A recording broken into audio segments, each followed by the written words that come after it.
अनुभवी गायिका इला अरुण ने हाल ही में फिल्म क्रू के प्रतिष्ठित गीत चोली के पीछे के पुनर्कल्पित संस्करण को लेकर अपनी नाराजगी व्यक्त की है। अरुण के मूल गायन की विशेषता के बावजूद उन्होंने मनोरंजन के बारे में पहले से परामर्श या जानकारी नहीं दिए जाने पर निराशा व्यक्त की। एक इंटरव्यू में अरुण ने खुलासा किया कि म्यूजिक कंपनी ने गाने के लॉन्च के केवल 5 मिनट पहले उनका आशीर्वाद लेने के लिए उनसे कांटेक्ट किया था, जिससे वे स्तंभ महसूस रह गई थी और इस प्रक्रिया को नैतिक रूप से गलत मान रही थी। म्यूजिक लेबल टिप्स के साथ पॉजिटिव संबंध होने के बावजूद अरुण ने परामर्श के महत्व पर जोर दिया। हालांकि इससे उनकी भागीदारी में कोई बदलाव नहीं आया होगा। उन्होंने चोली के पीछे के मूल रचनाकारों के प्रशंसकों और मनोरंजन की आवश्यकता पर सवाल उठाया। सुझाव दिया कि युवा दर्शकों के लिए नया संगीत बनाना ज्यादा रचनात्मक होता है। अरुण मनोरंजन प्रक्रिया में मूल कलाकारों को शामिल करने और यह सुनिश्चित करने की वकालत करते हैं कि नए संस्करण से उत्पन्न किसी भी मुनाफे में हिस्सेदारी हो। नवाजुद्दीन सिद्दीकी की अलग हुई पत्नी आलिया ने दुबई में उनकी 14वीं सालगिरह के जश्न के पलों को शेयर करके इंटरनेट को आश्चर्यचकित कर दिया है, जिससे सुलह की अटकलें तेज हो गई हैं।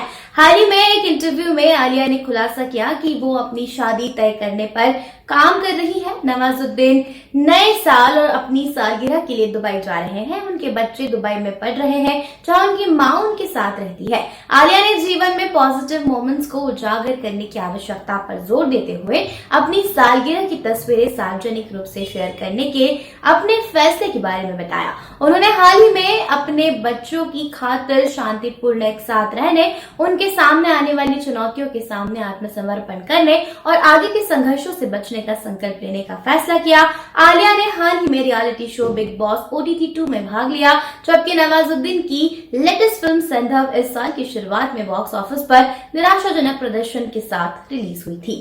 सेलिब्रिटी कपल आलिया भट्ट और रणबीर की मां नीतू कपूर के साथ मुंबई में अपने नए घर का दौरा करते हुए देखे गए। आलिया ने ब्लैक पैंट और शर्ट पहनी थी, जबकि रणबीर ने टोपी के साथ सफेद शर्ट और नीली जींस पहनी थी और नीतू ने बेज रंग की ड्रेस में इसे कैजुअल रखा था। तीनों अक्सर अपने नए घर की प्रगति की जांच करते हैं। इससे पहले उन्होंने सितंबर 2022 में संपत्ति का दौरा करते देखा गया था। इस समय आलिया प्रेग्नेंट थी।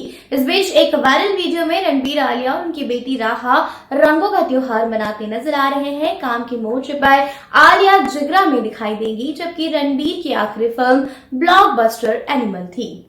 साजिद, नाडिया अडवाला और कबीर खान के सहयोग से बनी चंदू चैंपियन साल के सिनेमाई तमाशे के रूप में उभरी हैं, जिसमें कार्तिक आर्यन मुख्य भूमिका में है।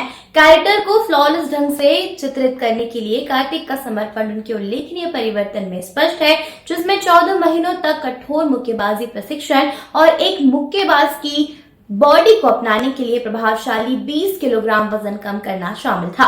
पेशेवर मुक्केबाजी की दुनिया में खुद को डुबोते हुए कार्तिक ने फिल्म की प्रामाणिकता को बढ़ाने के लिए वास्तविक दुनिया के चैंपियंस के साथ रिंग शेयर की। चंदू चैंपियन को लेकर प्रत्याशा स्पष्ट है। इसकी सम्मोहक कहानी, भव्य पैमाने और दिलचस्प आधार दर्शकों की कल्पना को लुभाता है। वहीं साजिद, नाडिया अडवाला और कबीर खान द्वारा संयुक्त रूप से निर्मित यह फिल्म 14 जून 2024 को रिलीज के लिए तैयार है, जो एक अविस्मरणीय सिनेमाई अनुभव का वादा करते हैं। विशेष भूमिका में तब्बू, करीना कपूर खान, कृति सेनन, दिलजीत दोसांझ और कपिल शर्मा अभिनीत डकैती कॉमेडी क्रू ने अपने शानदार कलाकारों के कारण अपार प्रत्याशा उत्पन्न की है। फिल्म के गाने और ट्रेलर, विशेष रूप से चोली के पीछे और घाघरा जैसे प्रतिष्ठित ट्रैक के मनोरंजन ने फैंस के बीच उत्साह बढ़ा दिया है। एयर होस्टेस के रूप में अपनी भूमिकाओं की तैयारी में तब्बू, करीना और कृति ने प्रामाणिकता सुनिश्चित करने के लिए पूर्व कैबिन क्रू सदस्यों से विशेष प्रशिक्षण लिया। राजेश कृष्णन द्वारा निर्देशित और अनिल कपूर, शोभा कपूर, एकता कपूर और रिया कपूर द्वारा निर्मित क्रू 29 मार्च को दुनिया भर में ड्रामेटिक रिलीज के लिए तैयार है। एक्टर कपल अदिति राव हैदरी और सिद्धार्थ शादी के बंधन में बंध गए हैं। अदिति की upcoming Netflix series Heera Mandi the diamond bazaar की तारीख की घोषणा प्रोग्राम में इस खबर की पुष्टि की गई है। प्रोग्राम में अदिति की अनुपस्थिति पर मेजबान ने ध्यान दिया और उन्हें उनकी शादी की बधाई देते हुए कहा कि उनकी उसी दिन शादी हुई है। कथित तौर पर इस कपल ने तेलंगाना के एक मंदिर में शादी कर ली है। अदिति और सिद्धार्थ ने इससे पहले 2021 की तेलुगु फिल्म महासमुद्रम में सह अभिनय किया था। संजय लीला भंसाली द्वारा निर्देशित हीरा मंडी द डायमंड बाजार में मनीषा कोइराला, सोनाक्षी सिन्हा, रीचा चड्ढा, संजीदा शेख और शर्मिन सहगिल भी हैं और यह 1 मई से नेटफ्लिक्स पर स्ट्रीमिंग शुरू होगी।